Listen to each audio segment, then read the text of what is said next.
All horses will contest 3 heats. At the end of the 3 nights of heats, the leading point scorers, the 10 leading point scorers, will go through to the final. Now in each heat, the winner will get 11 points, second will get 9, third 8, and so on down to 10th, who will get 1 point, and the fields are limited to 10 horses per heat.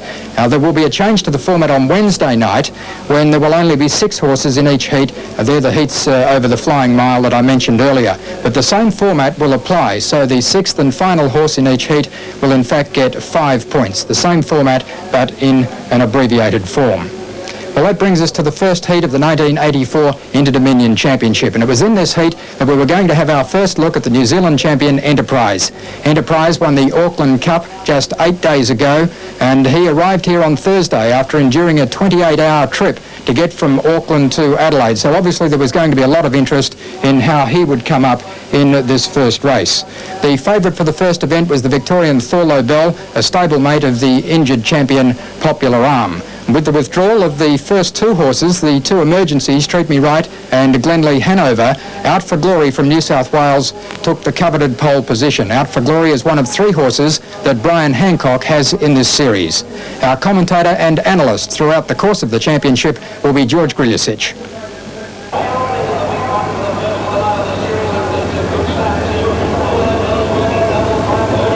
And Out for Glory is pushing up along the inside, but as they race to the turn off the back straight the first time, it's not before time. The leader from Thor Lobell, which is going up to challenge it for the lead. A length and 3/4 back behind him, Out for Glory, and there's a bit of a tangle back at the rear of the field with Disco Danny breaking up. He dropped back onto Gap Road, and another one lost a lot of ground and dropped well back into the field. That was Carlight, which is a long last. Down the home straight they come the first time, and Thor Lobell has worked its way to the front. Leads by a length and a half. Not before time a second, a length and a half further back to Out for Glory. 2 lengths further back to the New Zealander Enterprises. They pass the judges' box with 2 laps to go. Then a length and a half on the outside in next position, Chilpega Star.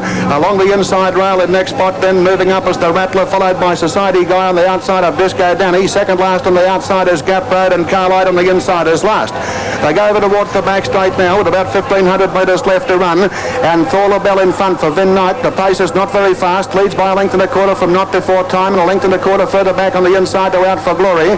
Moving up on the outside is the New Zealander Enterprise running fourth and gaining a little bit of ground there with a lap and a half to go, and a fast move comes from Gap Road from last. It's going right up around the outside of the field.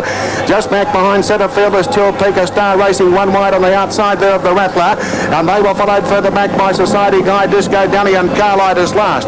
They come in around the home turn with about 1,100 metres left to run, and it's Thor Lobell going easily in front, leading by a neck on Gap Road, which has come from last. The Western Australian pacer to be challenging for the leaders are about to swing in for the bell.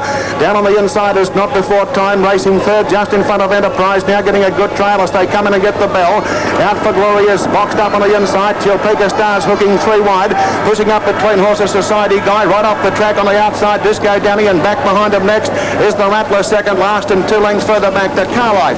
They're in the final circuit, going inside the 800 metre mark, and it's still Thor Lobell, the one to run down. Gets away by a length on Gap Road, running second, and 3/4 of a length on the inside, Not Before Time. Out 3 spiders wide, Chilpega Star working hard, then Enterprise between horses and back on the inside to Out for Glory.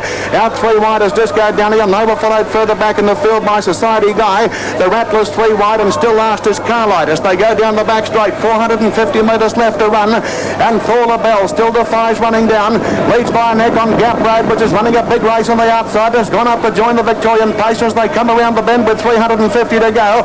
Out 3 wide, battling on Chilpega Star, and they were followed by Not Before Time in the centre on the inside. Out for Glory looking for a run as they come into the straight now past the 200 metre mark. It's Thor Lobell on the whip from Gap Road down the outside.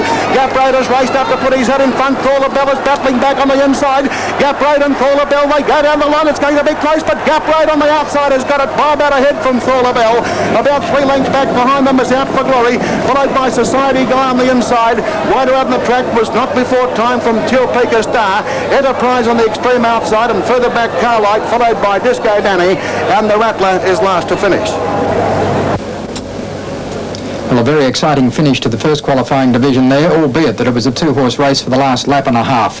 We've got Gap Road in the centre of the track from Western Australia. On its inside, Thor Lobell being driven by Vin Knight, but despite his vigorous driving tactics, he couldn't hold off Fred Kersley in Gap Road, who went on to win the first division very, very narrowly. Gap Road from WA winning the first heat. Thor Lobell from Victoria finished second, and Out for Glory from New South Wales, which started from the pole, finished third.